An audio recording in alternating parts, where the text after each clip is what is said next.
Welcome. In front of me is a Google Pixel 5a, and today I'll show you a couple tweaks and tricks you can do on this phone.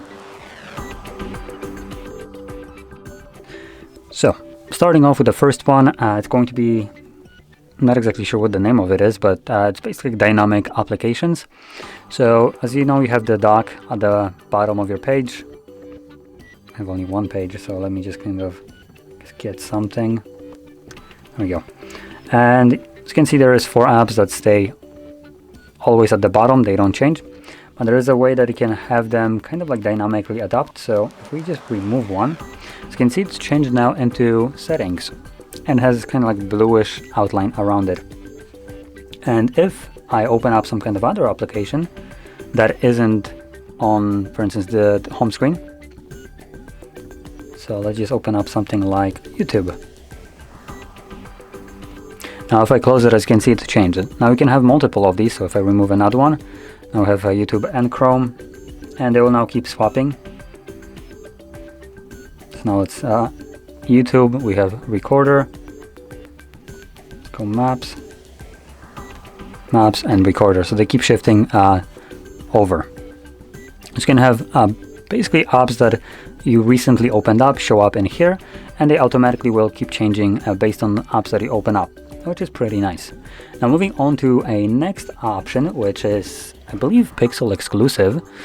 It's going to be the Now Playing. And to find it, we're just going to navigate into Settings, going to navigate to Sound and Vibration, and then scroll down to, there we go, Now Playing. Enable it. It will need to download a little bit of data before, which looks like it won't be doing right now because I'm not connected to network. So usually just downloads the info about songs. I believe it just creates like some kind of file about it, and that's about it. And from there, once you have this enabled and wherever you are, if the device hears some kind of music playing, it will give you a name of a song right here at the bottom, letting you know what song is playing all the time. It's not like Shazam. I don't think it backlogs them, although actually it could. Yep, okay, so it does backlog them right here. So you have Now Playing history. So later on, if for instance you heard some song when you were in a store that you liked, you can go back home, check out the history right here, and find it in the history of the songs that the device did identify throughout like your stroll, for instance, through the store. Now moving on to the next option, it's just the simple dark mode, which you can find under the display and settings, display, and we have it right here. So it's called a dark theme.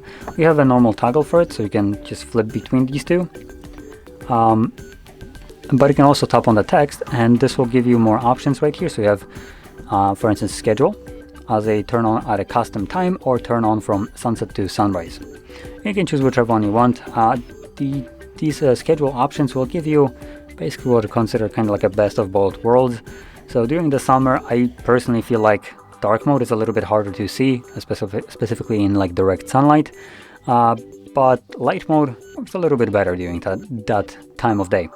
But at night, obviously, I don't like to be flashbanged by my device, so it will automatically switch to dark mode, giving me that nice darker feel to it, where you light up the display and it's not like pure white light just shining straight at you. It's a pretty nice feature. Now moving on to the next option in here, it's going to be the colors, which you can see right here, and this just allows you to adjust the colors of your display to fit, maybe to be a little bit more toned down if you want to.